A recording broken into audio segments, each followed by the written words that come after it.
Nous allons donc avec Laurent Houssin vous parler de la Syrie. La Syrie? Mais c'est un peu bizarre d'en parler sur VoyageCast, non?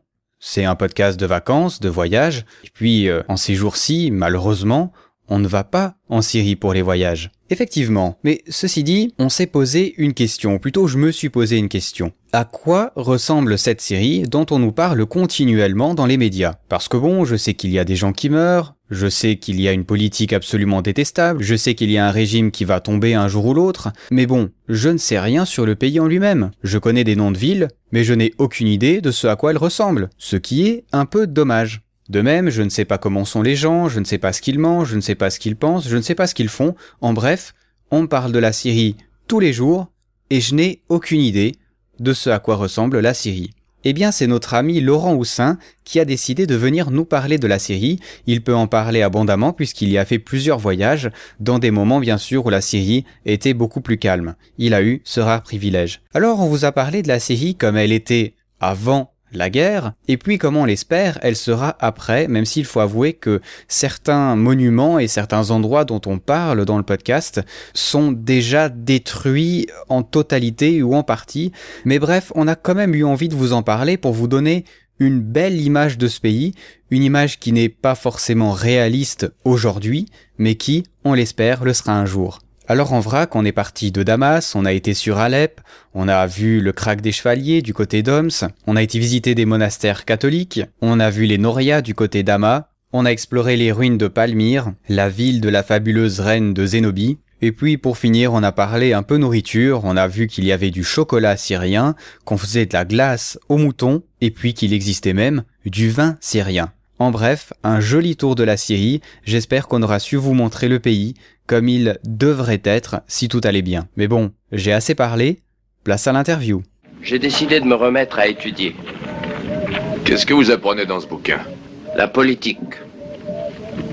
Vous allez avoir une démocratie dans votre pays? Vous allez avoir un parlement?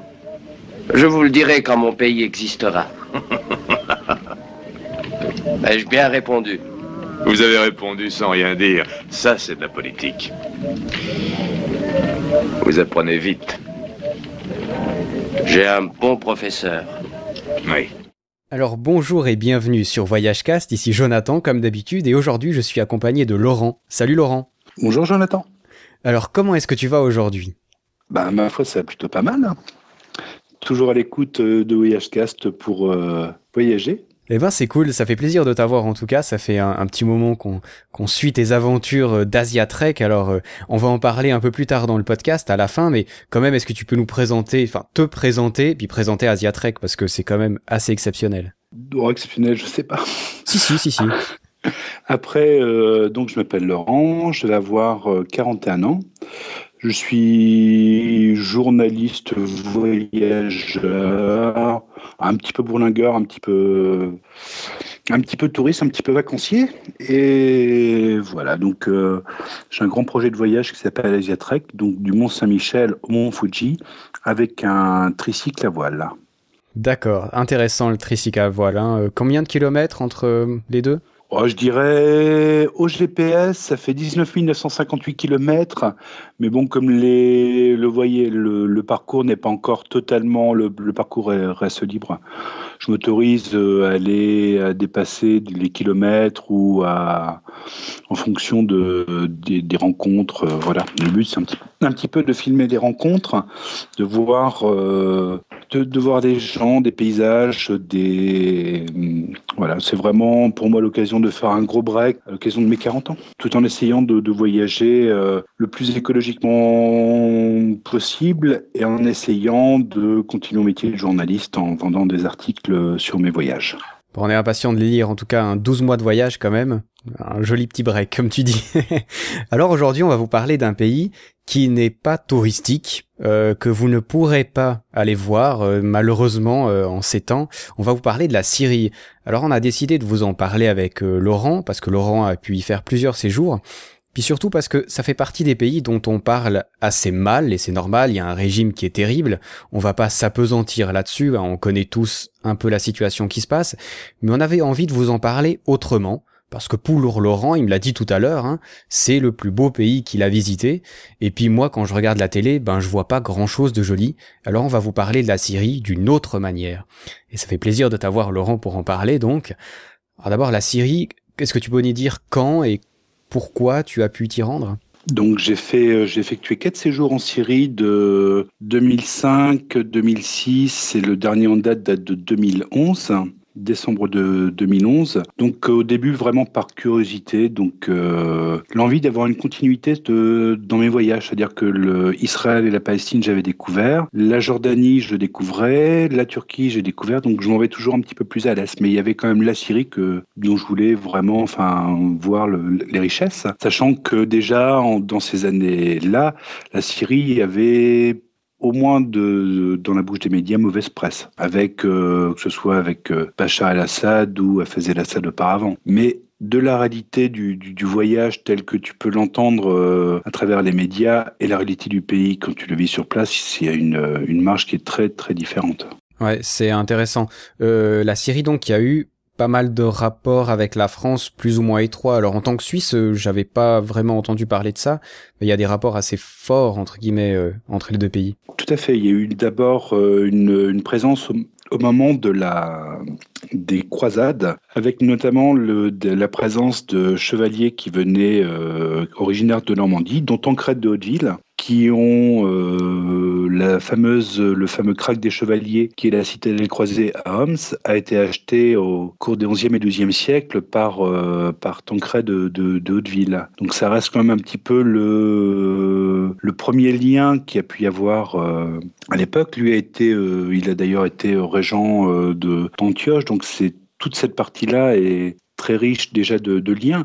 Et il y a eu aussi la période de 1920 jusqu'à la fin de la Seconde Guerre mondiale. Lors du démantèlement de l'Empire ottoman, il y a une partie de la Syrie donc et du Liban qui était administrée par la France, alors que l'autre partie qui était la Palestine, ce qui allait devenir Israël, une partie de la Transjordanie était sous mandat britannique. Donc c'est une vingtaine d'années de liens entre la Syrie et la France que l'on peut encore retrouver dans certaines plaques, ou alors certains locuteurs qui parlent un très très bon français dans la masse. Ouais, c'est intéressant. Alors pour le côté historique, si vous voulez aller un peu plus loin, il y a un podcast qui s'appelle Temporium, qui a fait 2 épisodes, un sur l'ordre de Malte et un autre sur les chevaliers, sur les hospitaliers, qui parlent justement du krach des chevaliers, d'Antioche et un peu de l'histoire qu'il y avait sur la route. C'est intéressant et ça peut peut-être vous apporter quelques petits éléments supplémentaires. Et entre autres, c'est un très bon podcast, vraiment hyper intéressant à écouter. Voilà, historiquement, d'accord, mais moi j'ai envie de te demander, ça ressemble à quoi la Syrie ? C'est une question un peu débile, mais j'ai l'impression toujours que c'est des endroits hyper désertiques. Est-ce que je me trompe ? Non, il y a une très grande richesse. Quand tu vas d'ouest en est, tu passes à la fois par des côtes méditerranéennes que l'on peut avoir au Liban du côté de Tartous ou Latakia, avec quand même un port militaire, mais avec une côte qui ressemble fortement à celle du Liban. Et quand tu vas un petit peu plus vers l'intérieur des terres, tu as des parties un petit peu désertiques, mais plutôt de la steppe, des parties montagneuses et des parties très riches, très fertiles comme la vallée de l'Euphrate. Et quand tu vas après vraiment vers l'est, près de la frontière irakienne, où là tu retrouves du désert tel qu'on peut se l'imaginer, des parties très désertiques. Alors justement, c'est une question un peu débile actuellement parce que bon, le pays est en guerre civile, mais est-ce qu'à l'époque, des régions comme justement ces plaines de l'Euphrate qui étaient vertes, qui étaient belles, est-ce que c'était des régions faciles à atteindre ? Parce qu'a priori, on espère qu'une fois le conflit va se terminer, qu'on va de nouveau pouvoir accéder à de tels endroits. Oui, il n'y avait aucune difficulté à aller dans la majorité du pays, que ce soit par voie aérienne, par bus ou à part quelques zones militaires qui étaient gardées, il n'y avait pas ce sentiment d'oppression. Ça m'est arrivé par contre de ramener par exemple un courrier international à l'occasion d'un séjour où on parlait de la Syrie. Voilà, fallait quand même le cacher parce que mon interlocuteur avait peur que une personne mal intentionnée nous surprenne. Mais globalement, non, c'est un pays très très très facile d'accès, avec comme particularité, je dirais, d'avoir une partie beaucoup plus, en traçant une ligne de Damas, la capitale, vers le nord en allant vers Alep, où les principaux sites touristiques, au moins où les touristes avaient l'habitude d'aller, étaient autour de cette même ligne. Il y a par d'autres sites vers l'est, mais c'était sur cette longueur-là où il y avait la majorité de sites à voir pour les touristes. C'est un pays qui se découvre assez facilement à partir de Damas, qui pour moi reste l'une des plus belles villes du monde. Ouais, c'est étrange d'ailleurs, c'est une des villes, je ne savais pas, une des villes les plus anciennes du monde d'ailleurs, qui a toujours été habitée. Il y a 2 autres villes, alors je me souviens plus lesquelles, il y a Jéricho dedans en tout cas. Jéricho et Alep. Ben voilà, c'est ça la différence entre avoir de la culture quand on cherche sur Wikipédia ou de la vraie culture. C'est pas chez de la vraie culture, mais je dirais que c'est la particularité alors Jéricho je connais pas, mais j'ai déjà parlé de Damas, c'est que c'est une ville à vivre. C'est-à-dire qu'il y a des villes qui n'ont pas vraiment de charme, qui au premier abord ne font pas très excitantes, et on creuse un petit peu et ça bouge beaucoup, mais Damas, c'est une ville où il y a vraiment beaucoup de belles choses qui sautent aux yeux. Je crois que la plus belle perle de Damas, pour moi, c'est la mosquée des Omeyyades. C'est un endroit c'est des souks qui sont très vivants, qui se terminent par une petite place. Il y a un restant de temple romain qui est intégré au souk. On se demande comment ils ont pu réussir à le maintenir de 2000 ans comme cela. Et après, on arrive donc sur la mosquée des Omeyyades avec des fresques couleur dorée. C'est une ville qui se vit parce qu'elle est très animée, très commerçante, avec des commerçants qui sont très affables, qui contrairement aux pays du Maghreb, Tunisie ou Maroc, qui ont peut-être moins l'habitude de voir des touristes, donc peut-être un petit peu plus authentiques. Dans le sens qui te harangue pas quand tu marches ou des choses comme ça, tu veux dire ? Voilà, il n'y a pas de. Ils ont un sens commercial très développé parce que ça reste le bout de la route de la soie, d'une partie de la route de la soie, mais ça reste aussi, je dirais, un petit peu plus authentique, un petit peu plus dépaysant. C'est la première chose. Oui, c'est ce dépaysement qui arrive quand on arrive en Syrie. Un côté gourmand aussi. Gourmand, alors ça on va en parler après. J'aime bien parler de la nourriture à la fin, ça donne toujours faim à la fin de podcast. Tu savais l'arabe là-bas ? Non, quelques petits mots d'arabe. Bonjour, je m'appelle Laurent, je suis français, avec un accent déplorable, donc généralement personne n'arrive à me comprendre. Donc pas mal de jeunes parlent très très bien anglais. Quelques anciens parlent encore ou parlaient, enfin que quand j'y suis allé, français. Donc c'est envisageable pour quelqu'un qui parle pas, enfin c'était envisageable on va dire, ça m'énerve de dire sans arrêt le passé, le futur. On va parler au présent, on va dire qu'un jour ça sera réglé cette histoire-là. C'est possible d'y aller en parlant pas forcément l'arabe. Complètement, oui. En parlant anglais, avec le langage universel des mains, on arrive toujours à se faire comprendre. Ça reste un pays abordable. Alors étonnamment, il y avait la proportion de Français par rapport à d'autres pays était quand même peu importante. Il y avait beaucoup d'anglais, beaucoup d'anglais américains, et tu avais aussi pas mal d'italiens. Il y a des liens, alors je pourrais pas les décrire, mais ces liens étaient assez forts, à tel point que lors de la finale de la Coupe du Monde entre la France et l'Italie en 2006, il y avait des drapeaux français et italiens partout dans les rues, et lorsque l'Italie a marqué le dernier penalty, mais c'était une nuée de drapeaux italiens, avec des jeunes de Damas qui faisaient la fête partout. C'est extraordinaire. Ouais, ça doit être sympa. Donc t'étais là, j'ose comprendre que t'étais là-bas à ce moment-là, donc. Oui, complètement, ouais.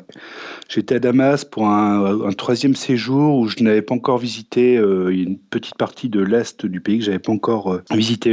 Tellement j'ai été séduit par ce pays que oui, j'y suis retourné plusieurs fois. C'est pour moi vraiment le plus beau pays parce qu'il a une richesse culturelle, parce qu'il a aussi un côté des paysans et parce que les Syriens sont d'une extrême gentillesse. Ouais, justement, comment ils réagissaient parce que tu étais touriste, tu as dit que le pays était pas très touristique, donc... Pas trop touristique. pas trop touristique? Est-ce qu'on te demandait pourquoi t'étais là, pourquoi tu venais? Comment ça se passait un peu? Non, c'était des rapports. Il n'y avait pas spécialement d'inquiétude au fait que je sois touriste parce qu'ils en avaient quand même une certaine quantité, mais c'était plutôt un côté. Il y a un petit côté un petit peu moqueur par rapport à mon accent anglais ou voilà. Et les rapports, non, plutôt de la curiosité par rapport à la manière dont ça se passait en France, de ma vie en France. Un mot qui revenait, alors beaucoup moins, mais qui revenait souvent, c'était l'acte de bravoure, entre guillemets, qu'avait eu Jacques Chirac lorsqu'il a visité Jérusalem. Il y avait eu un côté où la France avait une petite aura. Le fait de ne pas avoir participé à la guerre en 2003, d'avoir dit non à l'ONU, ça rajoutait un petit peu à ce côté francophile de la Syrie, où il y avait à la fois une curiosité et un côté, une bienveillance de la part des populations. Ben, c'est intéressant à savoir. On verra si ce sera toujours la même chose quand ça ira mieux, on va dire. Mais ça risque d'être intéressant, hein, ces changements brusques comme ça. Autant ça peut être bien, autant ça peut être mal pour la réputation d'un pays, hein. Alors, sans vouloir faire de politique, je pense qu'il va être intéressant, c'est de savoir ce que va devenir plutôt le nord du pays. Que même ça reste, il y a quand même une certaine homogénéité de population en Syrie, mais sur la partie plus au nord, il y a beaucoup de Kurdes. Donc, il faut savoir qu'en Irak, tu as le Kurdistan irakien, qui commence à être un pays sûr, une région autonome sûre de l'Irak où plusieurs voyageurs commencent à y aller. Et il faut savoir aussi, c'est que je ne sais pas dit un jour que une partie de la Syrie ne soit pas intégrée dans un Kurdistan un peu plus large. Ouais, ça serait possible, ça changerait certainement certaines choses dans la région, hein, ça c'est clair. Aux grandes dames de la Turquie, qui à mon avis n'a pas envie d'avoir un Kurdistan trop puissant à côté de chez elle. Ouais, tu m'étonnes, ouais.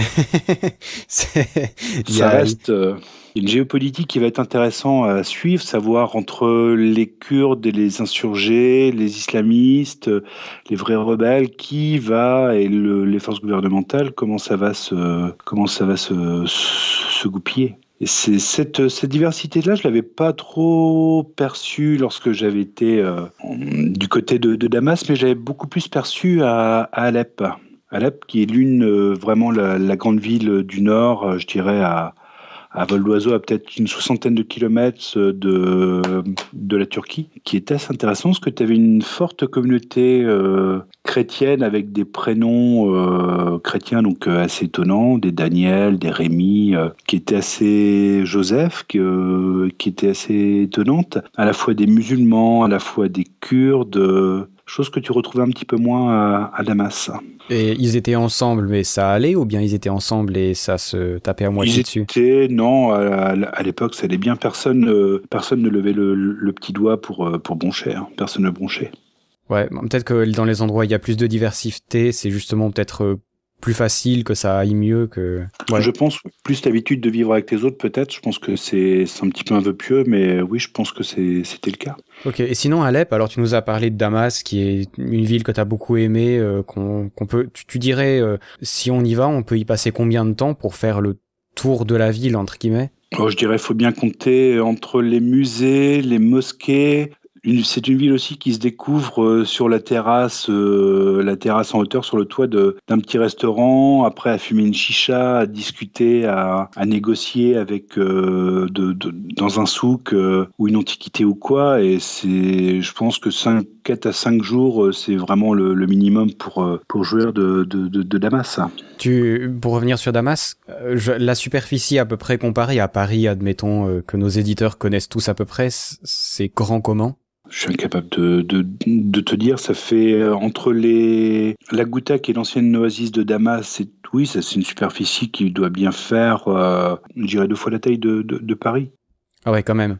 C'est assez grand avec les faubourgs, et donc parce qu'on entend parler pas mal de la Ghouta, qui est l'ancienne oasis de Damas, qui est la partie assez fertile, là où il y a eu pas mal de combats. Ça reste assez grand, c'est assez étendu, tout en étant relativement proche du Liban. Une voiture entre Beyrouth et Damas mettra c'est 1 heure de route à peu près. Ah, seulement 1 heure, oui, pour Oui. Beyrouth qui est au bord de la mer par contre là. Ouais. Qui est pas très loin, oui. Ouais. Enfin oui, qui est carrément au bord de la mer. Non, au bord de la mer, ouais. Donc c'est vraiment très proche, ouais. C'est intéressant. Est-ce que ça vaut la peine de passer au Liban quand t'es en Syrie ? Je pense, du moment que t'es là, au bien. Ah, le Liban, là, c'est extraordinaire. Le Liban, ça reste... Alors, parce que ça reste quand même très tendu. Les rapports qu'on pu avoir, la Syrie a quand même envahi pas mal de temps, a occupé pas mal de temps le Liban, et ça a été, pour en avoir discuté avec des amis, des périodes très très dures. L'occupation syrienne, voilà, c'est aussi l'assassinat de Rafik Hariri, donc c'est des liens assez tendus. Mais ça reste... Le Liban est très très francophone, et ça reste, oui, je pense qu'un combiné, une personne qui pourrait visiter maintenant ferait un combiné entre les deux. Revenons alors sur la Syrie avec Alep. Alep qui est plus petit ou plus grand que Damas ? Plus petit quand même, non ? Bon, il peut plus petit, un petit peu moins d'habitants, un petit peu plus cosmopolite, donc je disais, et avec qui est plus connu encore par rapport à son fameux savon. Bah oui, bien sûr. Voilà, cette espèce de brique d'une couleur marron un peu improbable, qui a le bon goût de ne pas sentir, mais qui sent un petit peu une odeur neutre, mais qui est à la fois connue à travers le monde, vendue sous forme de petits pains de 200 grammes, un petit cube de 7 cm par 7 cm. Qui est assez aimé des voyageurs, il me semble. Voilà, des voyageurs, des personnes qui ont la peau sensible ou d'autres qui veulent avoir un produit qui est pas forcément labellisé bio, mais qui est fabriqué de manière naturelle, sans huile de palme. C'est l'ami du voyageur, c'est de l'écologiste, de celui qui aime la nature. Ça reste une production qui... A priori, ce sont encore des anciens stocks qui sont disponibles. Peut-être que quand la guerre s'arrêtera, ou il y aura des nouveaux approvisionnements, mais ça reste la production vraiment locale qui permet d'avoir une production de je ne sais combien de millions de tonnes. Et tu arrives à aller voir comment ils le font ? Il y a des fabriques comme ça que tu peux aller voir ? Oui, donc c'est où il t'explique en fait comment la soude théoriquement naturelle et de l'huile d'olive, parce qu'il n'y a que de l'huile d'olive et de la soude naturelle qui est utilisée pour la fabrication du savon à la base. Il y a un petit peu d'huile de baie de laurier qui est rajoutée. Et donc tout ça est mis à cuire dans un chaudron, puis dispatché sur des grandes surfaces. Une fois que le produit met à peu près 24 heures, enfin le liquide a commencé à se solidifier, il est ensuite coupé avec des grandes lames, et ensuite chaque fabricant appose sur son savon un tampon qui imprime en relief son nom et la garantie du produit. Et après, donc le savon est mis à sécher comme ça pendant pratiquement je crois que ça doit être plus d'une année, pratiquement de 10 à 12 mois, et au fur et à mesure que la chlorophylle du savon s'oxyde, le savon passe du vert au marron. C'est pour ça que lorsqu'on coupe un savon d'Alep, il y a toujours la première partie qui est marron, et à l'intérieur, ça reste vert. Donc tu t'es refait tes stocks là-bas chaque fois que tu y allais, c'est ça ? Voilà, donc la valise, ça prend beaucoup de place dans la valise, mais ça permet en fait de faire plaisir aux amis pour avoir de produits un petit peu naturels. Mais il y a pas mal d'adresses aussi à Paris, on peut encore en trouver. Ça reste, certains lui reprochent de pas sentir le parfum, mais c'est justement ce qui est recherché, l'absence de parfum, de conservateurs et de produits chimiques. Pour des personnes qui ont des peaux sensibles ou la peau irritée, c'est une très bonne chose. Ok, on aime bien. Est-ce qu'il y a des autres trucs sympas à voir à Alep ? Alep, musée aussi ? Alors, musée, oui, mais surtout ce que l'on appelle le Tel, qui est là où est la forteresse d'Alep.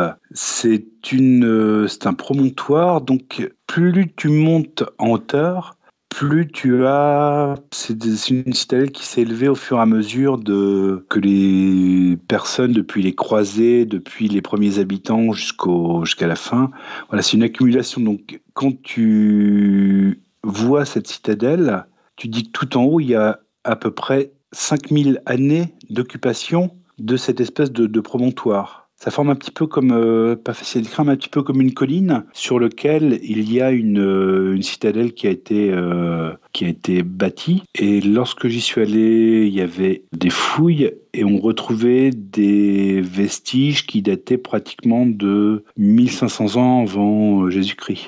Ouais, parce que tu dis une colline, c'est une vraie colline. C'est vraiment très très grand et très très haut, hein. Oui, je vois les images, il faut les voir sur internet, j'essaierai d'en mettre sur le blog. C'est impressionnant quand même, hein. Alors faut savoir qu'avec les combats, la citadelle a été pas mal abîmée. C'est vraiment un drame parce que certaines parties sont vraiment des chefs-d'œuvre de l'art islamique de l'époque, à la fois des Omeyyades, qui sont les premières générations d'empires, premiers empires musulmans, et c'est d'une toute beauté. Alors malheureusement, il y a énormément de parties qui ont été détruites pendant la guerre. Donc là, c'est vraiment la chose la plus spectaculaire qu'il faut voir à Alep, et le souk avec toujours les commerçants qui sont toujours extraordinaires. Petite séquence art et puis shopping, tu achètes quoi à part du savon d'Alep en Syrie? Il y a quoi comme production vraiment spécifique? Quelques productions qui peuvent paraître étonnantes, qui ont peut-être étonné le Suisse que tu es, c'est du chocolat. Ah ouais, en Syrie. En Syrie, oui. Qu'est-ce qu'ils foutent avec du chocolat là-bas? Le chocolat de Damas est l'un des plus réputés, au moins dans le monde arabe, mais alors c'est un chocolat qui n'est, compte tenu des conditions climatiques, qui n'est pas tout à fait le même que le nôtre. Enfin, que le suisse, que le français, que le belge. Voilà, on va pas faire de comparaison, ouais, on va se fâcher sinon.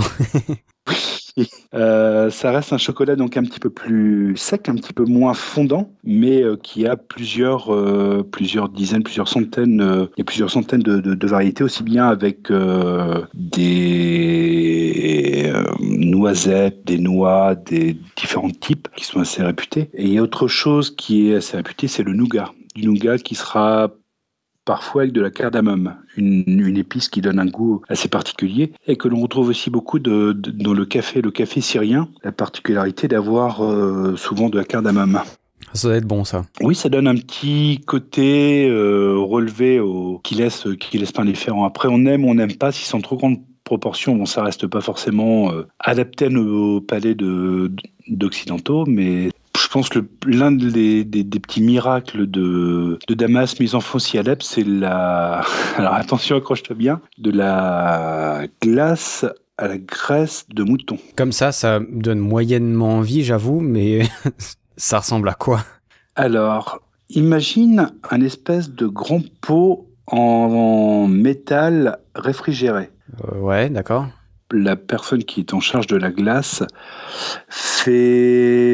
lance sur le côté de cette espèce de pot, mais qui est assez grand, qui fait quoi, je dirais 80 cm de profondeur, verse un mélange de lait, de graisse, de sucre, de graisse de mouton. Il le verse, il le jette, il le projette, ce qui fait que ça finit par devenir glacé. Et après, tu as des personnes avec des énormes pilons qui viennent et qui éclatent, qui lancent le pilon dans ce pot où la crème, où le lait, la crème, le gras se mélangent, et ça donne quelque chose qui a un très léger goût sucré, qui est très très bonne, et le trempe dans de la pistache écrasée.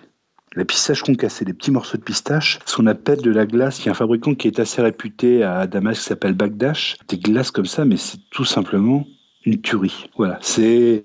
le mot est peut-être mal choisi, on va peut-être l'éliminer, mais voilà, c'est vraiment l'une des spécialités les plus étonnantes gustativement. Ce que je me dis aussi, c'est comment ils faisaient pour avoir de la glace. Alors maintenant, d'accord, mais à l'époque... Là, je ne peux pas te dire. C'est ben voilà, questionnement pour un prochain podcast. Comment est-ce qu'on fait de la glace dans un pays où il fait vraisemblablement super chaud? Ben je sais pas, mais moi, je goûterais volontiers ça, tu vois, ça a l'air assez intéressant. J'ai quelques images que je pourrais te passer, c'est assez étonnant. Et l'autre, il y a différentes choses qui sont à déguster j'allais dire au Liban, mais aussi bien au Liban qu'en Syrie, ce sont tout ce qui est mezzé. C'est-à-dire? Les mezzés, donc c'est un ensemble de plats dont le nombre est variable, mais ça peut aller jusqu'à pratiquement une centaine de types de plats différents. Donc ce sera de l'houmous, du taboulé, ce sera C'est différent. bon, ça. Voilà, mais vraiment du taboulé avec beaucoup de persil. Bah ouais, tu sais que alors j'ai une amie qui s'appelle Brigitte qui fait ça super bien. Je sais pas d'où elle a chopé ça, mais je crois que ça se fait justement au Liban, ouais. C'est possible que ce soit là. Oui. Mais c'est délicieux, hein, parce que alors quand il fait chaud, c'est vraiment hyper frais à manger, hyper léger. Très agréable. C'est très agréable. Hein. La purée de pois chiches aussi, l'houmous, Ah ouais, c'est bon ça. le foul, le moutabal. Enfin, il y a différents types de mezzés comme ça qui sont plus quelques-uns qui sont spécifiques à base de poivrons qui sont spécifiques à chaque restaurant. Et en termes de nourriture, il y a aussi des rougets, des filets de rougets ou des rougets cuits entiers qui s'appellent Sultan Ibrahim. C'est des rougets barbés tels qu'on peut le trouver en Europe, frits, mais c'est extra. Ok, ouais, c'est bon le rouget. Hein. Ah, C'est mortel. pas le pays c'est pas le pays pour perdre du poids, que ce soit le Liban, mais je pense que on est chauvin en parlant de la cuisine française, mais je pense que la cuisine libanaise est vraiment extra. La cuisine libanaise ou toute cette partie-là du monde, hein, qu'on aille de Israël, Palestine à Syrie, Liban, c'est extraordinaire. Ouais, j'ai l'impression que c'est des plats qui sont assez raffinés quand même, vraiment en énorme. J'aime bien, je sais pas, j'ai toujours l'impression d'avoir une table avec des dizaines de trucs différents sur C'est la ça, table. voilà. Et j'aime beaucoup ça en fait. Tu piques dedans, tu goûtes un peu de tout. Ouais, ça me donne faim ça. Oui, tu prends un petit peu de pain, donc de la main droite parce que c'est la main qui n'est pas impure. Tu tartines un petit peu, enfin, tu en prends un petit peu, tu piques dans chaque plat autour d'un verre d'arak, l'apéritif anisé qui est là-bas, c'est extra. Ah, Tu dis mais c'est pas alcoolisé. si, c'est un apéritif anisé qui fait penser un petit peu au raki turc ou à l'ouzo grec. Mais qui, D'accord, à mon avis, l'ouzo, je connais, ouais. voilà, donc, mais qui est à mon avis un petit peu plus réussi là-bas. Je vais pas dire une connerie, mais c'est musulman la Syrie, non? Oui. Et ils ont le droit de boire de l'alcool? Ah oui, il y a une tolérance. Hein. Tolérance. Après, c'est pas là où les gens se trompent souvent avec la Syrie, c'est que c'est pas une république islamiste. On parle pas de la république islamiste de Syrie, on parle de la république arabe. Oui, c'est le vrai. parti basse et c'est une dernière. C'est un petit peu l'idéal de panarabisme que pouvait porter le parti basse d'une manière avec une continuité. Si avec, je pense, Nasser, ça aurait pu être une certaine continuité géographique entre l'Irak, la Syrie, une partie de la Jordanie peut-être, et l'Égypte, il y avait une forme de, je ne veux pas dire laïque quand même, mais de panarabisme, quoi. Enfin, si on me parlait d'États-Unis arabes, ce serait un peu too much quand même, mais il y a une forme de, voilà, c'est la République arabe syrienne. D'accord, ben c'est intéressant, ça vaut le coup d'en parler, je pense. Bon, ok, beaucoup de choses à manger, à boire. Tu nous parlais de la chicha.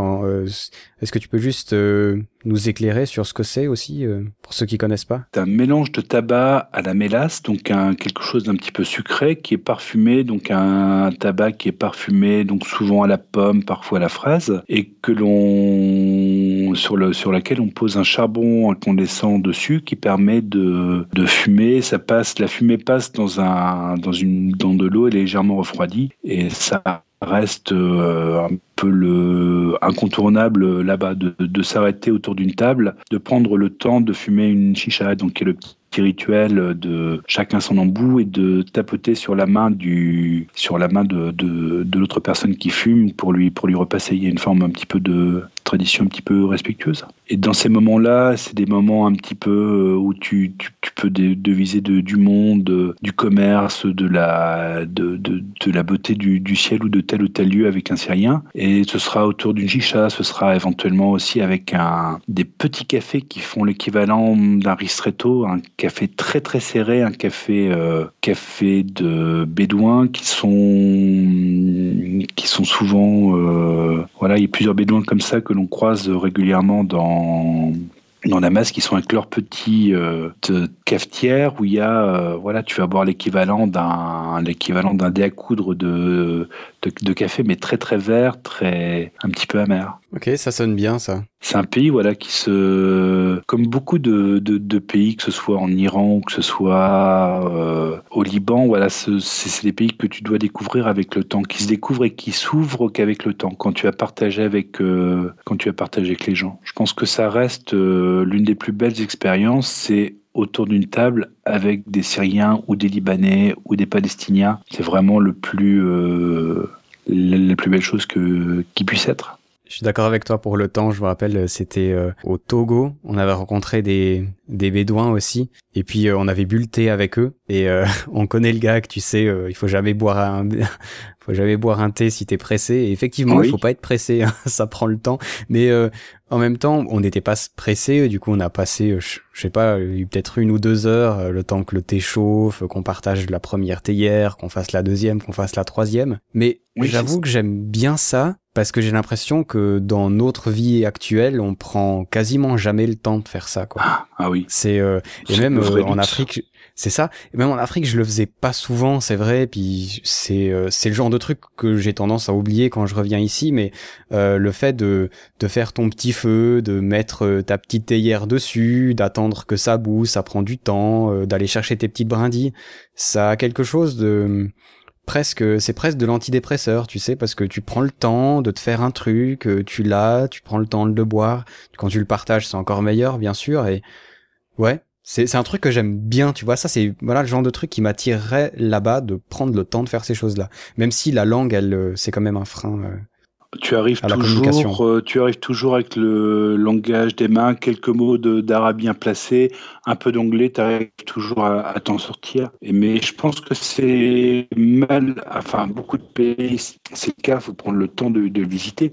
Il faut avoir le vrai luxe d'avoir du temps. Mais les pays arabes, encore beaucoup plus. En Jordanie, par exemple, la Jordanie, faire pétro au pas de course, mais c'est une hérésie. Par contre, prendre le temps de discuter avec des Bédouins qui sont là-bas, pouvoir passer du temps avec eux, même dormir avec eux, tu peux toujours t'arranger pour dormir sur le site, même en bivouac, même avec un sac de couchage.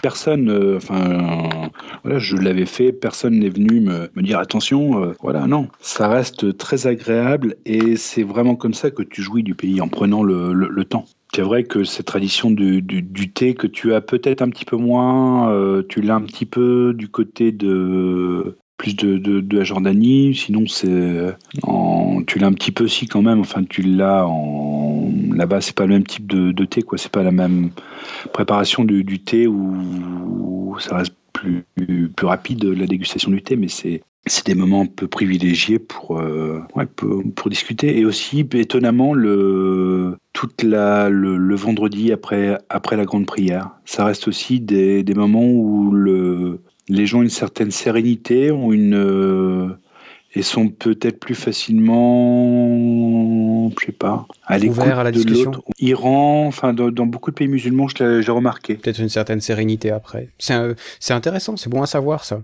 Voilà, je vois le guide du routard par exemple, ou c'est pas non, je pourrais même te lire le guide, mais même sur les forums sur internet où on dit n'y va pas, c'est le Ramadan.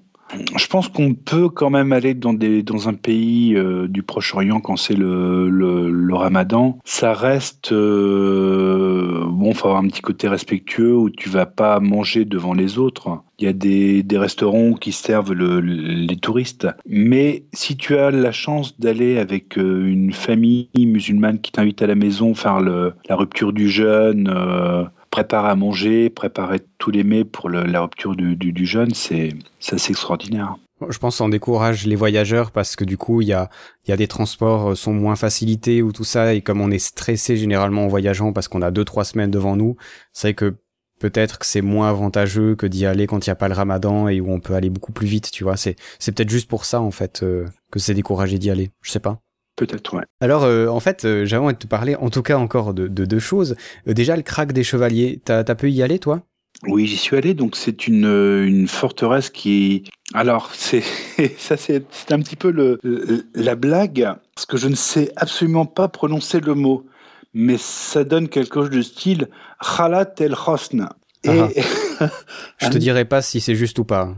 Et tu dis ce mot-là à un habitant de... Alors, c'est près de Homs, exactement, à l'ouest. Et là, tu dis ça, mais tu as l'impression que tu lui as balancé une insulte et il te répète « Ah là, c'est... » Mais comme si tu l'avais insulté, tu avais insulté toutes ces familles pour 12 générations. Alors que c'est le nom du krach des Chevaliers, mais bon, c'est très dur à prononcer, donc ça reste un petit peu le côté cliché des souvenirs. C'est intéressant, enfin moi, à titre personnel, ça m'a intéressé parce que c'est un des descendants de Tancred, enfin il s'appelle aussi Tancred de Hauteville, donc...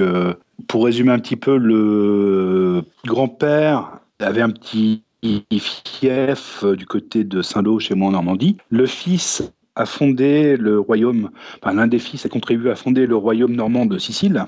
Donc le petit-fils, donc qui était aussi Tancred, donc la troisième génération, donc lui a été régent d'Antioche, a eu le krach des Chevaliers, et c'est, enfin historiquement, c'est des périodes assez fortes avec des combattants musulmans, des chevaliers musulmans comme Saladin, qui étaient des redoutables chevaliers qui ont réussi à reprendre après la terre aux chrétiens. Donc historiquement, c'est très très riche. Donc c'est une grande citadelle massive, l'impression qu'elle est carrément prenable. Ça fait penser un petit peu à un château fort tel qu'on peut les voir encore en Europe, mais en plus massif, avec 2 lignes de défense. Et puis c'est en haut d'une colline, t'as l'impression que la colline a presque été faite pour le krach. Complètement, voilà, c'est massif, mais ça représente a priori le nec plus ultra en termes de citadelle croisée. Ouais, et là encore, je vous renverrai vers Temporium où il explique un peu, mais c'est fascinant, et les chevaliers ont duré quand même pas mal de temps, et ils étaient, je crois, 16 à s'en sortir à la fin. Ils sont chopés des bonnes volées, on va dire, des lieux historiques très très forts. Ouais. Avec la particularité, donc à côté du krach des Chevaliers, c'est la ville d'Homs qui était l'une des plus citées, qui est l'une des plus citées d'ailleurs, avec le quartier de Bab Hamar, qui est l'un des quartiers où il y avait les insurgés. C'est là où les combats les plus durs ont lieu. Ouais, effectivement, et d'ailleurs le krach a été endommagé. Ah.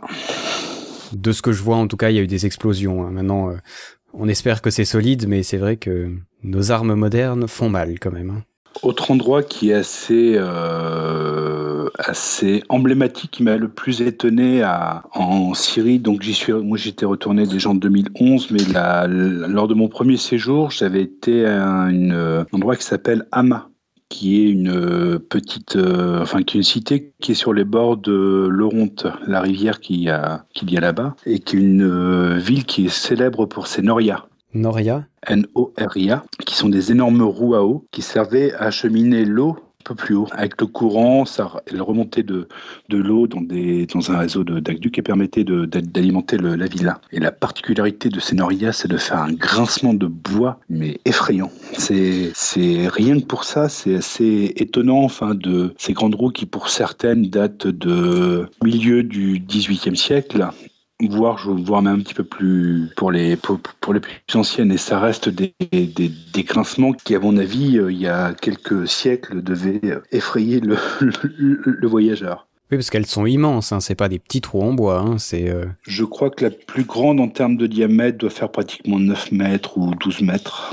Voilà, ça permettait de remonter l'eau. Et il faut savoir aussi que Hama parlait d'islamistes. Il y avait pas mal d'extrémistes qui étaient à Hama, ou de gens qui combattaient le régime au début des années 1982. Et à l'époque, donc, Hafez el-Assad, le père, a bombardé pratiquement la moitié de la ville, a rasé la moitié de la ville, et il y a eu 25 000 morts. Donc c'était une répression qui était Violence, ouais. qui était un petit peu tuée dans l'œuf, et on sent bien qu'il y a Hama reste une ville un petit peu tendue, parce qu'il y a un côté un véritable intégrisme religieux avec des choses que l'on voit pas dans le restant du pays, donc des femmes complètement habillées de noir de bas en haut. Il faut imaginer une femme iranienne avec son tchador noir. Sauf qu'en plus, on lui a remis un morceau de tissu, en plus tout noir sur le visage. Donc ça reste des villes très très dures, des villes fondamentalistes, où l'accueil est quand même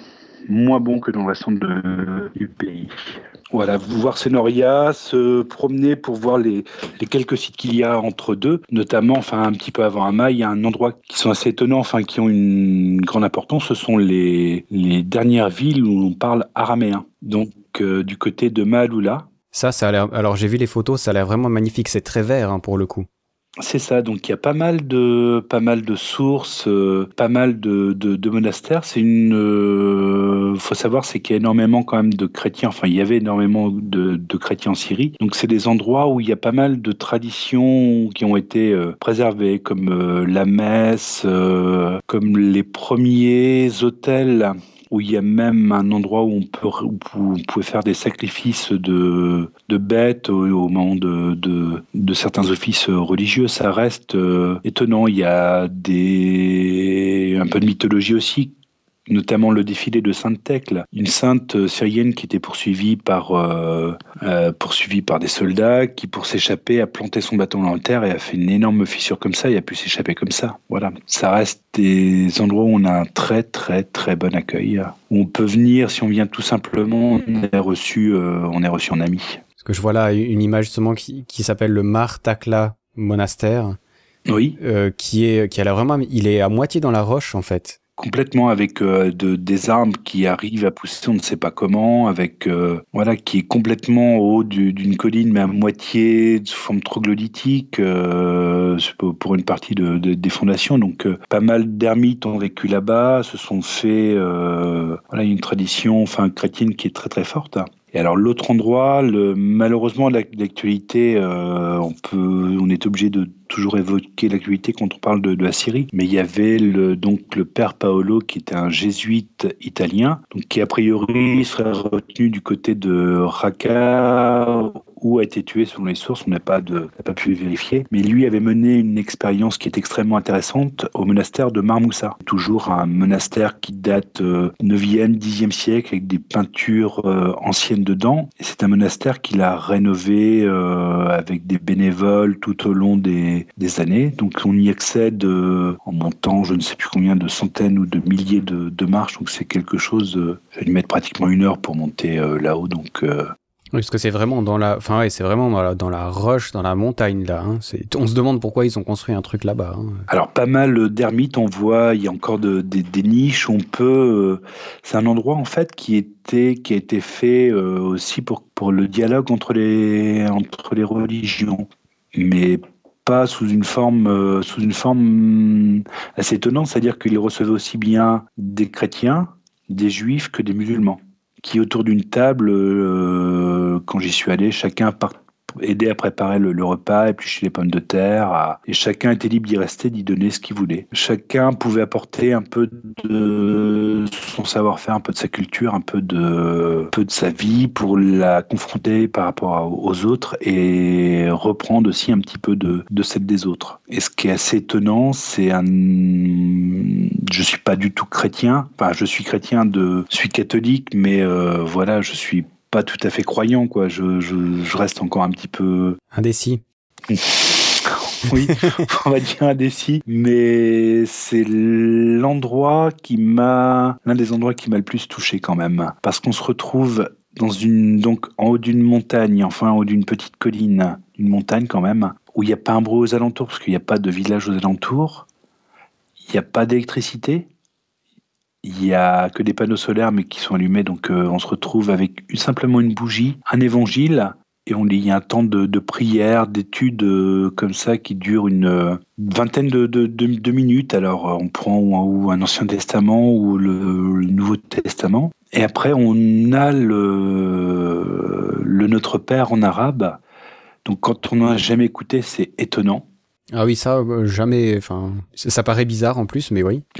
Voilà où notre père en arabe et on se dit mais non. Enfin, là on se met de toute façon à douter, à se dire mais enfin on n'est peut-être pas si éloignés les uns des autres et il y a une communion qui est faite avec du pain et du vin. Ouais. Chacun boit, enfin c'est quelque chose que j'avais, voilà, enfin fréquentant déjà peu les églises, je connaissais, voilà, la communion avec l'hostie, mais ce pain que l'on partage tous ensemble et ce temps de réflexion autour d'un texte de la Bible mais c'est waouh.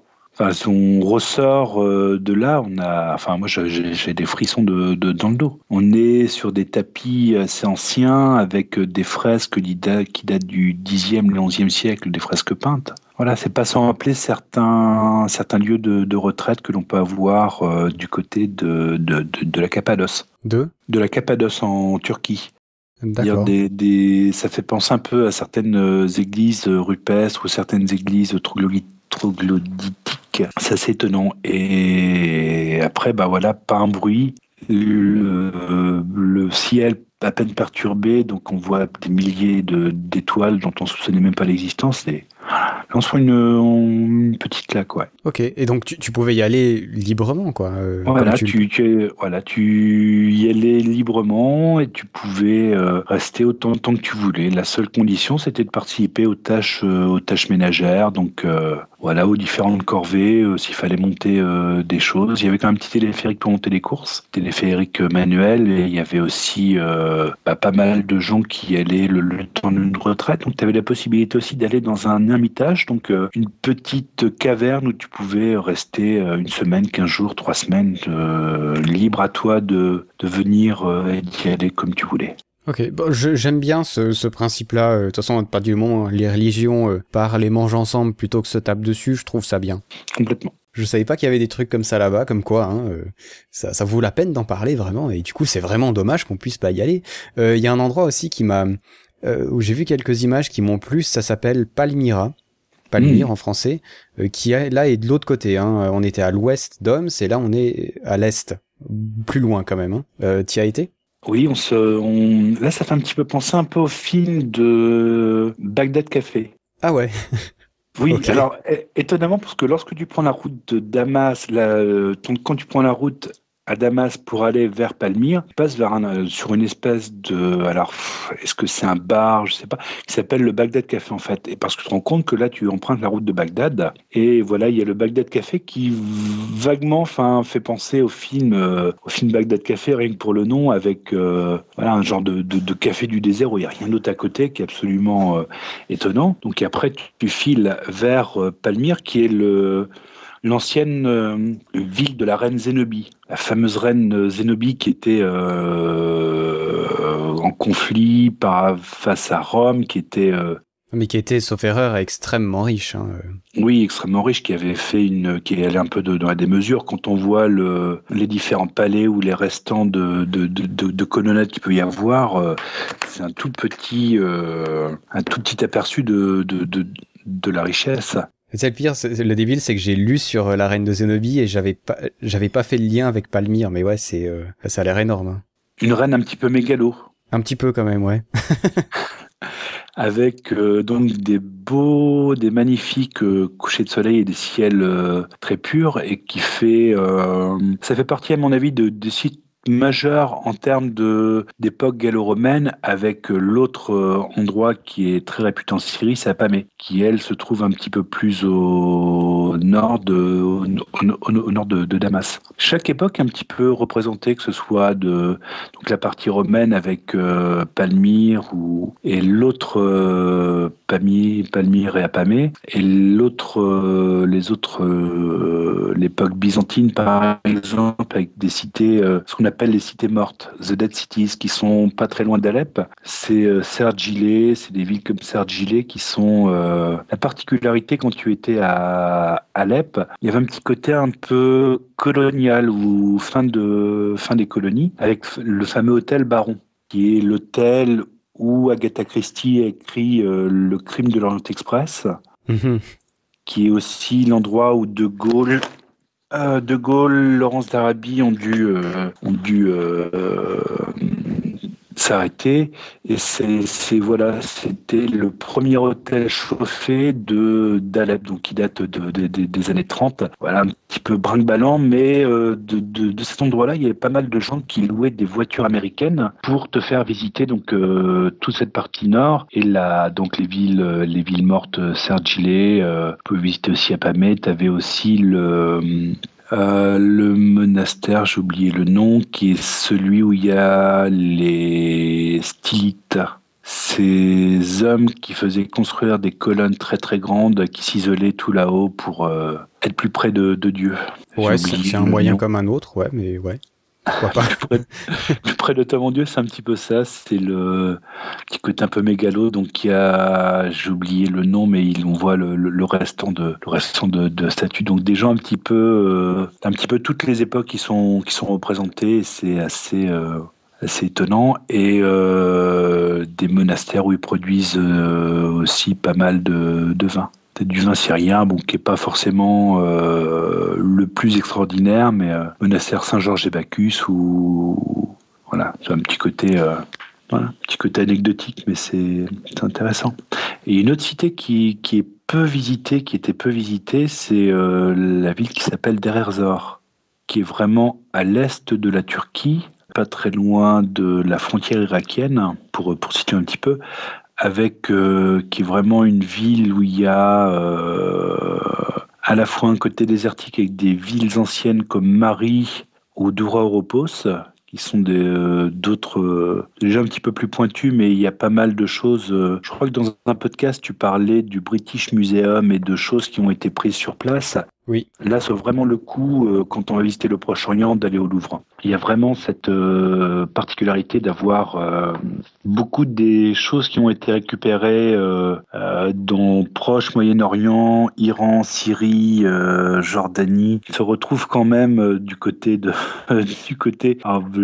j'avais visité vite fait le British Museum et du côté du Louvre. Hein. Ça vaut vraiment le coup d'aller sur place et de voir après ou inversement pour se donner un peu une meilleure idée. Ouais, ce qui m'étonne toujours dans ces pays, c'est qu'il y a des choses énormes, et j'avais eu le cas en Inde aussi, où il y a des régions où il y a personne qui fouille, en fait. Alors qu'il doit y avoir, je sais pas, c'est peut-être mon imagination, mais j'imagine qu'il y a toujours des trésors cachés quelque part, mais je vous imaginais qu'il y a des choses à fouiller, des choses à découvrir et tout ça, et en fait, bon, tu me diras, c'est vrai qu'avec la situation de maintenant, ce serait impossible, mais il y a rien qui est fait, et je discutais avec une amie, justement, qui est archéologue, et un des problèmes qu'ils ont, c'est l'accès, et le deuxième, c'est que c'est tellement grand qu'ils savent pas par où commencer, donc ils se trouvent un petit coin, ils creusent et ils regardent ce qu'ils trouvent, mais enfin il y a vraiment du boulot énorme à faire. Je pense, il y a un moment, je me demandais même si j'allais pas jouer au pire de trésors, mais revenir avec un détecteur de métaux et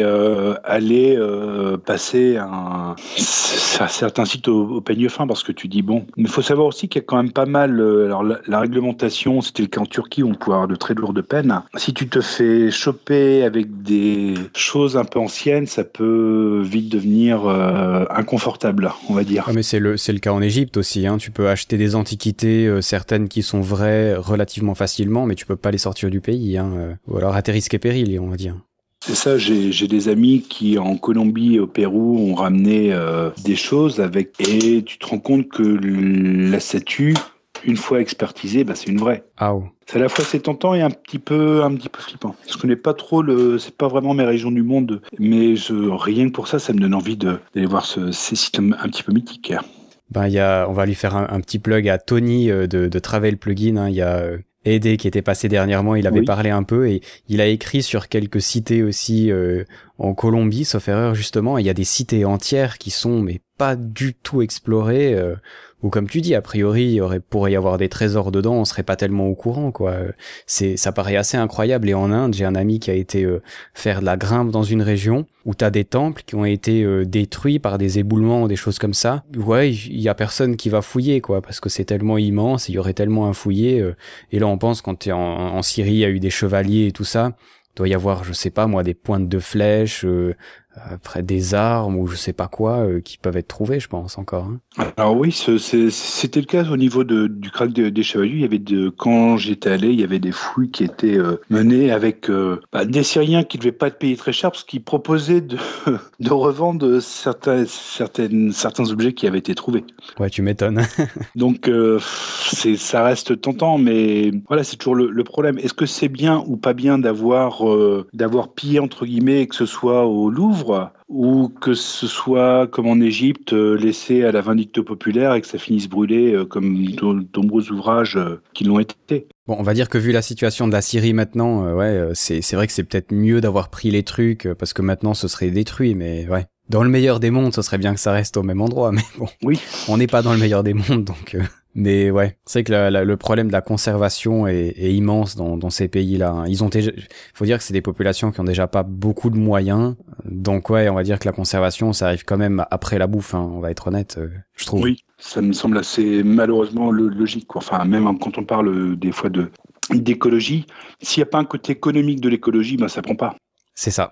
Je travaille dans le solaire et voilà, Voilà. je peux que dire, c'est vrai. S'il n'y a pas d'incitation écologique à avoir des panneaux rayonnants pour produire de l'eau chaude, voilà. Si c'est pour que ça coûte le même tarif qu'un ballon électrique, on reste sur le ballon électrique. Sauf si ça permet de faire des économies, d'avoir un chauffe-eau solaire, voilà, ils sont tous avec des chauffe-eau solaires. Je te propose mieux que ça. Alors nous, notre entreprise, de toute façon, ils m'écoutent pas, ils parlent allemand, donc je peux faire mon gros troll. On arrive à te vendre de l'eau chaude plus chère grâce au solaire que tu peux l'avoir par n'importe quel autre moyen. Donc c'est quand même, comme tu dis, économiquement, c'est très efficace. Hein. Mais on espère toujours qu'il y a des gens un peu bêtes qui vont nous acheter ça, tu vois. On a d'espoir. Ça s'appelle du greenwashing. T'as du greenwashing, du vrai. On propose quelque chose d'écologique. Enfin, il y aurait beaucoup à dire. Il y aurait même un podcast à faire entièrement là-dessus, mais c'est... Oui, on en avait parlé un peu avec Sun Trotteuse, justement, sur le solaire. J'avais rajouté, parce qu'au Canada, c'est aussi intéressant. C'est des sujets qui sont passionnants, qui ont aussi un peu à voir avec le voyage, je trouve, parce que le voyageur qui se pose des questions, il essaye toujours d'être écolo, puis on se rend compte que c'est pas si facile que ça, puis voilà... Puis quand on va dans d'autres pays, on se rend compte que nos illusions, on les perd, parce que, comme on disait avant, quand tu meurs de faim, tu t'en fous de l'écologie, quoi, clairement, ouais.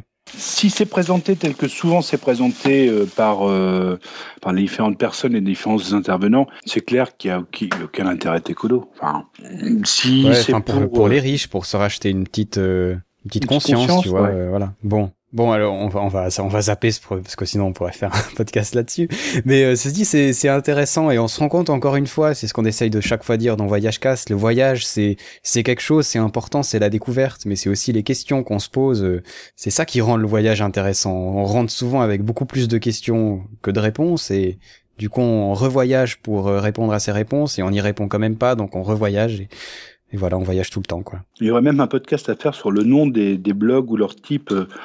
Il y a beaucoup le mot nomade, technomade, nomade now, qui reviennent parce que je pense que voilà, on y arrive de plus en plus à ce que les gens soient perpétuellement en mouvement et perpétuellement en voyage. Ce qui va être ton cas d'ailleurs. Je te propose qu'on arrête gentiment de parler de la Syrie, parce que je pense qu'on a parlé de pas mal de choses. On a essayé de vous en donner, j'espère, un panorama plus encourageant que ce que vous voyez à la télé. Hein. On a vu que les gens ont l'air vraiment sympathiques, que ça vaudrait la peine de parler avec eux. On a vu qu'au point de vue de la nourriture, bien sûr, ça vaut la peine. J'espère qu'on vous a donné l'eau à la bouche, et puis qu'au niveau des paysages, de la culture et de l'histoire, c'est des pays qui sont extrêmement riches sur tous les points de vue, finalement. Hein. Il n'y a pas grand-chose à jeter, mis à part... le régime, on va dire. Peut-être un dernier petit mot sur la Syrie avant de passer sur Asia Trek. La Syrie, j'espère vraiment qu'il y aura une solution diplomatique ou une solution en tout cas qui passe par une prise de conscience nationale, internationale, c'est-à-dire que très clairement que le régime syrien laisse passer des observateurs neutres ou des casques bleus ou parce qu'on peut pas dire d'un côté il y a les bons, d'un autre côté il y a les méchants. D'un côté il y avait des démocrates athées, puis là il y a de plus en plus d'islamistes, il y a des Kurdes, très hétérogènes. Et il faut vraiment qu'il y ait, je pense, où une force d'intervention internationale puisse aller. Hop, on fait une pause, on regarde où on en est, que l'on veut aller, mais pour moi, il peut y avoir qu'une solution comme ça vis-à-vis de la Syrie. Bombarder, mais bombarder quoi ? Ah oui, ça, je sais pas. Hein. Bah, c'est pour jouer avec les drones, mec. Maintenant qu'ils les ont, il faut bien qu'ils s'entraînent au cas où il y a une vraie guerre une fois. Mais voilà, le problème, c'est que la Syrie, voilà, enfin, c'est tellement entre les frappes qui devaient avoir lieu, qui finalement pas eu lieu, on temporise. Moi, le vrai problème, c'est que personne n'a intérêt à y aller. Il n'y a pas de Ben, pétrole. clairement. Bah ouais, tout le monde s'en fout, hein. Sinon ça sera déjà renversé depuis un moment. Hein. Voilà, on est d'accord.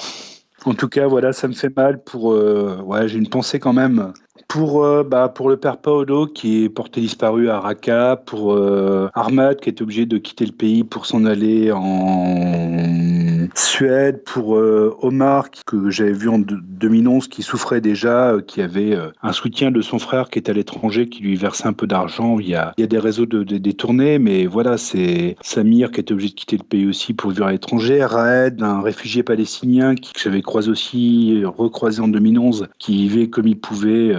Voilà, parce qu'on oublie aussi qu'il y a comme quelques camps réfugiés de Palestiniens en Syrie, avec des gens qui, eux, là, sont carrément pris de toutes parts. Donc, c'est très, très dur pour les Syriens, voilà, qui subissent malheureusement cette guerre. Ouais, exactement. Des fois, on oublie qu'à travers, on en parlait avant d'enregistrer le podcast, mais à travers ces informations qui des fois nous bombardent un peu puis qui nous embêtent un peu parce qu'on en entend parler tous les jours, il y a des vrais gens qui souffrent vraiment et qui ont pas du tout mérité ça.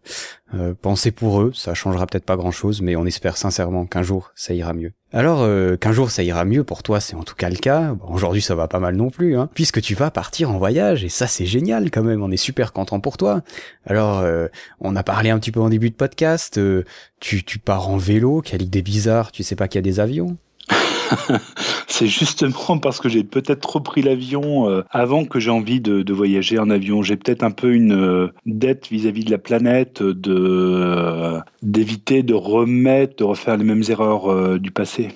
Voilà. Je reprends par exemple l'Iran en 2007. Je pars, j'ai donc le vol aller-retour, 3 vols intérieurs, le bus, le train. Mais en termes de coût carbone, c'est horrible. J'avais calculé, en comptant ce que j'avais fait là, moi-même, il m'aurait fallu 3,5 planètes, tout en ayant été écolo à la maison, en ayant, voilà, j'ai une voiture qui émet 104 grammes de CO2, mais même en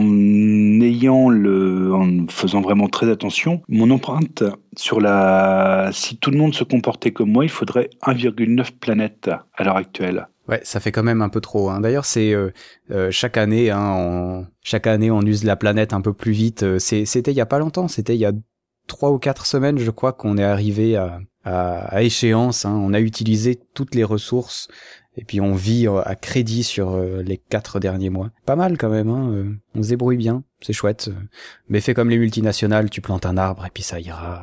Mais non, j'ai déjà pas envie de planter la planète, donc c'est pour ça que je pars à vélo. Non, c'est cool, c'est chouette. Alors un vélo couché cette fois. Hein. Il y a Nick Marie qui était en vélo normal et toi t'es en vélo couché. Voilà, donc un tricycle couché qui t'offre l'avantage d'être moins douloureuse pour l'arrière-train, pour les poignets, voilà, c'est beaucoup plus intéressant en termes d'ergonomie et de rythme cardiaque. Comme tes jambes sont au même niveau que ton cœur, t'as moins à forcer, donc tu forces un petit peu moins. Ça te permet aussi d'avoir une vue un petit peu plus panoramique plutôt que d'être le nez dans le guidon. C'est assez intéressant. Donc moi, l'idée, c'est de parcourir les 20 et quelques 1000 kilomètres avec les petits tours que je fais vers le Japon avec ce vélo-là. Pour ajouter un petit côté piment et peut-être pour essayer de valoriser les énergies alternatives, donc j'ai une assistance éolienne. Donc j'ai 2 types de voiles, une voile de 1,6 m² et une voile de 2,5 m² qui m'aident en cas de vent de travers. 3/4 arrière, travers, voilà, dès que le vent est de côté, j'ai une véritable assistance dès que j'ai un tout petit peu de vent. Ça permet aussi de faire passer d'autres idées. Mais bon, j'ai rien inventé. Hein. Ce Cristiano, donc, qui est un aventurier, lui a déjà traversé le Ténéré, enfin le Sahara en 67, a fait pas mal d'expéditions. Voilà. Donc j'ai pas inventé la voile, j'ai pas inventé le vélo. J'ai juste modestement greffé une voile sur un vélo et voilà, ça rajoute un petit côté fun. Voilà, donc l'idée aussi, c'est d'avoir le moins d'impact sur la planète, donc d'émettre aucun CO2. Donc j'ai à la fois Un petit four solaire que j'ai conçu avec un pare-soleil de voiture qui permet en fait de chauffer le plat avec une cuisson assez lente, assez tranquille, pour éviter d'avoir un réchaud que j'emmène quand même en sécurité. Pour me doucher, j'ai une installation que j'ai créée à partir d'une bouteille d'eau, d'un pulvérisateur, en bricolant un petit peu, qui me permet de prendre une douche avec 2 litres d'eau. L'idée pour mon voyage étant d'émettre pratiquement 0 g de CO2, ne serait-ce et de prendre, pour une année de voyage, de dépenser moins de 2000 litres d'eau pour me laver sur un an. Ouais, ok, donc il y a vraiment de la réflexion derrière quand même. Hein. Voilà, actuellement, à la maison, j'ai une douche que j'ai installée à partir d'un pulvérisateur qui me permet en fait de me doucher convenablement avec 8 litres d'eau. Pas mal, pas mal. Il y a un endroit où t'expliques un peu ces trucs-là Alors ça, c'est ce que j'ai pioché un petit peu à droite à gauche. Je l'explique pas encore vraiment. Ah, parce qu'il faudrait, ça, je pense, ça pourrait intéresser les gens. Hein. Voilà, alors c'est des choses qui, avantage du savoir, ça reste dans le domaine public. Il y a un éco-wiki qui existe, alors j'ai pas l'adresse en tête, mais qui permet par exemple de fabriquer un four solaire très facilement ou un barbecue solaire, donc qui peut monter jusqu'à 176 degrés.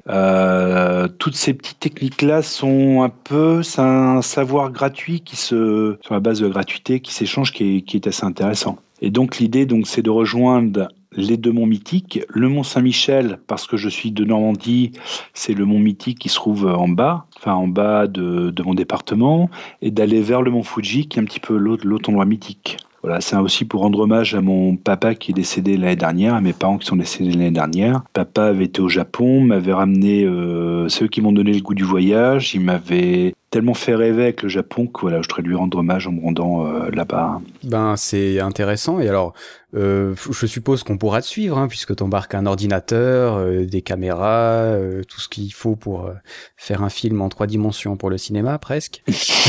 Presque. Alors l'idée, c'est d'avoir une web-série de 13 minutes tous les 15 jours. Ah ouais, avec traitement sur place et tout. Ah voilà, alors. C'est vrai que normalement, il faut pas monter les films que l'on a tournés soi-même. Mais bon, pour des raisons pratiques, en fait, je vais les monter et l'idée étant aussi de ne pas se brancher sur une prise de courant. L'idée étant de fonctionner avec les batteries, les panneaux solaires que j'ai et de monter comme ça le film, de le mettre après en ligne, bien sûr, via un cybercafé et de faire, j'essaye de me fixer la contrainte de le faire un film tous les 13 jours avec différentes parties. Donc, aussi bien la rencontre de l'autre sur le chemin, quelques détails sur le pays rencontré. J'ai envie aussi de parler de vin et d'alcool parce qu'il y a des vrais passionnés qui fabriquent des bons produits ou des agriculteurs qui sont très intéressants à rencontrer tout au long du chemin. Et une autre partie peut-être sur le côté à la fois écologique et sur le bien-être et la perte de poids que je vais peut-être développer, c'est pas encore... C'est intéressant, en tout cas, c'est assez ouvert comme thématique. Hein. Ouais, j'aime bien ça. Super chouette. Et alors, on pourra aller voir où? Sur YouTube, tu vas poster tes vidéos? Voilà, sur YouTube. Et j'ai un blog qui s'appelle asiatrek.eu qui me permet en fait Alors, c'est entre le blog et le carnet intime ouvert à tout le monde. J'aime bien ce concept de carnet. Voilà, je le fais avant tout pour moi, même s'il y a pas mal de visiteurs et il n'y a pas forcément beaucoup d'interactions, mais voilà, ce sera le cas lorsque je serai sur la route. Si des gens veulent s'interrogent sur une partie, ou veulent un reportage, ou voilà, je reste ouvert à l'échange, à la découverte. Il y a 2 classes qui me suivent qui pourront me poser aussi des questions, peut-être une 3e. Donc l'idée, c'est vraiment d'essayer d'ouvrir les yeux moi-même, hein, pour être un peu moins bête, pour essayer de transmettre un petit peu, sans prétention, mais avoir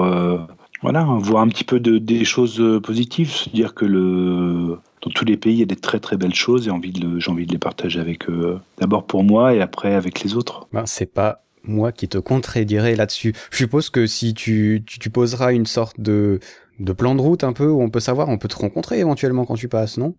Ah oui, complètement. Donc voilà, parce que c'est pas que du virtuel, hein, quand même.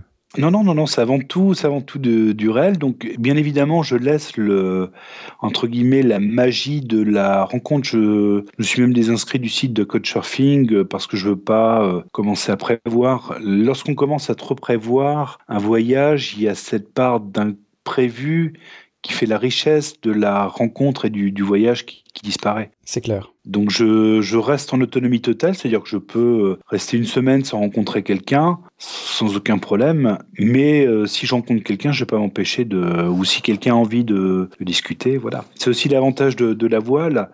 Ça choque un petit peu, mais comment ça marche ce vélo-là? Et ça fait aussi, ça contribue aussi au succès du voyage, quoi. C'est cette rencontre et ce questionnement, l'envie des autres de découvrir qui est intéressante. Ben c'est génial, moi ça me plaît toujours ces voyageurs qui font des trucs un peu fous comme ça, parce qu'il faut avouer que je pense que quand tu dis ouais salut, qu'est-ce que tu fais? Ouais, je vais au Japon en vélo. Ah ouais, d'accord. C'est original. Ah, c'est pas original parce qu'il y a plein de voilà, c'est Bernard Olivier qui est un ancien journaliste qui lui a plus de 60 ans a fait Istanbul Xi'an en Chine, qui a fait donc plusieurs milliers de kilomètres comme ça à travers l'Iran, à travers la Turquie en 3 ans. Il y aurait quand même 3 ans de voyage. Donc lui, s'en allait comme ça, ce Bernard Olivier, donc un ancien journaliste qui a plus de 60 ans, il fait la traversée d'Istanbul jusqu'à Xi'an en Chine sur la route de la soie. À un moment, il croise un Chinois, il dit il y a un autre Européen qui vient de passer avant vous. Ah bon, qui c'est? Marco Polo. Voilà, donc c'est vrai que quand on regarde un petit peu l'histoire, on se rend compte que les gens il y a plein de gens qui ont voyagé, qui ont vécu plein de choses. La différence, c'est qu'ils n'ont peut-être pas écrit sur un blog, ils ont peut-être fait un livre. Ça reste la véritable aventure, elle n'est pas forcément dans la distance elle est plutôt dans la manière de voyager. C'est pour ça que j'irais même quand je parle de blog du voyage manouche ou de direction manouchistan, c'est plus dans l'état d'esprit de cette direction. Moi, je trouve que il y a une chanson de Dutronc où il demande à un moment l'aventure est-elle au coin de la rue. Ah oui, elle est complètement au coin de la rue. Tu prends ta voiture, tu laisses tomber ta voiture, tu pars, tu commences à tendre le pouce pour aller vers l'inconnu, mais c'est génial. Après, voilà, c'est plus ce type de voyage qui te permet qui devient aventureux que la destination elle-même. Clairement, ouais. Bah en tout cas, on se réjouit de te suivre sur ton blog. Ça risque d'être sympa de voir tes vidéos, de voir tes photos, ça fait plaisir. En tout cas, c'est vraiment un plaisir que tu sois venu sur Voyagecast. C'est chouette de t'avoir accueilli. J'ai bien aimé papoter avec toi sur le voyage, sur plein de choses. C'était génial. C'est un plaisir de t'écouter, c'est un plaisir partagé. Et ben merci. Alors, on se dit à la prochaine. Du coup, je suppose que la prochaine sera finalement dans pas si longtemps, puisque tu vas passer vers Bâle. On va essayer de se choper là-bas. Ça me fera plaisir d'aller manger une tarte flambée avec toi et de déguster une bonne bière. Complètement. Alors, on se dit à la prochaine. Ciao, ciao. Ça marche. Salut. Je crois que vous êtes encore un de ces Anglais amoureux du désert. Doughty, Stanhope, Gordon de Khartoum. Aucun Arabe n'aime le désert. Nous aimons l'eau et la verdure. Il n'y a rien dans le désert. Et personne n'a besoin de ce qui n'est rien. Ou serait-ce que vous pensez que nous sommes un instrument dont on peut jouer parce que nous sommes un petit peuple, un peuple absurde, cruel, barbare et rapace. Mais vous savez, lieutenant, dans l'ancienne ville arabe de Cordoue, il y avait plusieurs kilomètres d'éclairage public dans les rues, alors que Londres n'était qu'un village. Oui. Vous avez été grand. Il y a 900 ans. C'est le moment de redevenir grand, monseigneur. Et encore merci à Laurent d'avoir participé à Voyagecast, c'était un vrai plaisir de le recevoir, vraiment. C'était agréable de parler de la Syrie, c'était agréable de parler d'un pays dont finalement je ne connaissais vraiment pour le coup absolument rien. Et pour avoir regardé des photos sur le net, eh bien je vous encourage vraiment à aller regarder à quoi ressemble la Syrie. Il y a 1 ou 2 photos sur l'article qui accompagne le podcast et vous verrez que c'est vraiment magnifique. Pour la bande son de cet épisode, eh bien ça s'entend je crois et je vous l'ai dit au début, il s'agit de Laurence d'Arabie, que ce soit la musique musique du départ ou les deux morceaux de film, au début et à la fin d'interview. Laurence d'Arabie, qui est un film de 1962, donc quand même assez vieux, qui a reçu un grand nombre d'Oscars, qui est vraiment un film magnifique. C'est très très long par contre, je veux dire, à part Le Hobbit, on fait plus vraiment de films aussi longs que ça, hein. Il dure vers les 3 heures à peu près, mais c'est vraiment 3 heures de plaisir total, avec l'aventure de cet Anglais qui petit à petit apprend à connaître le monde arabe, et puis il y a de la guerre et tout ça, enfin ça fait vraiment partie de l'histoire, c'est une histoire qui est vraie, enfin tirée d'une histoire vraie en tout cas. On en parle d'ailleurs dans le podcast puisque Laurence d'Arabie était effectivement à Damas, même si aucune scène n'a été tournée en Syrie, sans doute parce que c'était aussi un mauvais moment, il y a quand même des très très beaux paysages. Ils ont été notamment en Espagne et en Jordanie pour filmer les paysages, et faut avouer, c'est quand même grandiose. Bref, un film que je ne saurais que vous conseiller de regarder. C'est un vrai classique. Si vous aimez un tant soit peu le cinéma, vraiment foncez. D'ailleurs, vous l'avez certainement déjà vu. Pour le prochain épisode de Voyage Cast, ce sera un épisode vraiment très spécial, ce sera un hors-série où je ne parlerai pas de voyage. Alors, je vais quand même vous expliquer pourquoi. Ne vous inquiétez pas, Voyage Cast va continuer à parler de voyage, mais là, c'était une situation un peu particulière où j'ai pu parler avec un Canadien qui s'appelle Dominique Sicotte, qui fait du podcast. Et du coup, on a parlé uniquement du podcast et du monde du podcast, et surtout des différences qu'il y a entre les États-Unis, le Québec et l'Europe, on va dire, parce qu'on va catégoriser l'Europe comme étant unie, l'Europe francophone. On en a parlé déjà pour savoir les différences qu'il y avait, parce qu'il y a des grandes différences au niveau du marketing, au niveau de la communication, au niveau de l'implication, et puis les podcasts chez nous, c'est encore relativement marginal, alors qu'aux États-Unis, on fait des conférences sur le podcast, il y a des gens qui vivent très très bien de l'argent qu'ils gagnent avec le podcast. Au début, c'était un petit interview qui devait durer, je lui avais dit, une dizaine de questions, un petit quart d'heure, et puis finalement on en a parlé tellement longtemps, et c'était, je trouve, tellement intéressant que ça méritait vraiment d'être un hors-série sur Voyage Cast. Si vous ne suivez Voyage Cast que parce que vous aimez le voyage, peut-être que ce ne sera pas forcément utile d'écouter ce podcast, quoique je pense que les différences de mentalité qu'il y a entre les francophones ici, les francophones du Québec, et les Américains, c'est aussi très intéressant.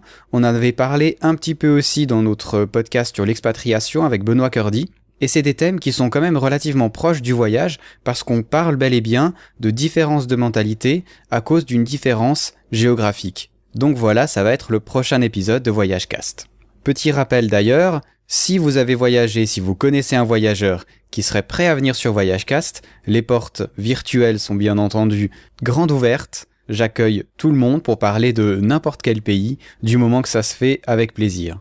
Alors comme d'habitude maintenant, je vais vous laisser avec une musique, et cette fois-ci c'est une musique que je pense que vous ne connaissez pas. Il s'agit d'un groupe qui s'appelle Tinariwen. Alors c'est un groupe originaire du Mali, ce sont des Touaregs, et ils font une musique qui s'appelle Assouf, si je prononce bien, qui signifie la solitude, la nostalgie, une sorte de mélange entre du blues et du rock et de la musique traditionnelle touareg. Alors le morceau que j'ai mis pour le coup est vraiment beaucoup plus tiré vers le blues et le touareg. Il y a des musiques où ils utilisent des guitares électriques qu'ils utilisent très calmement, hein, bien sûr, mais celui-là c'est vraiment que de l'acoustique. J'ai choisi ce morceau parce que c'est clairement mon préféré du groupe. Le nom de la musique s'appelle Imidiwan Matenam. Je rêve un jour d'écouter ça dans le désert, même si, encore une fois, le nord du Mali, c'est peut-être pas encore le coin où se promener, malheureusement, hein. Les déserts sont étrangement très mal fréquentés, alors que c'est des grandes étendues de sable. Mais bref, je vous laisse rêver avec ce groupe. Tinariwen, je le répète, vraiment, si vous avez l'occasion, achetez un de leurs CD, c'est vraiment voyager en audio. Alors, on se dit à dans 2 semaines et à ciao, bonsoir.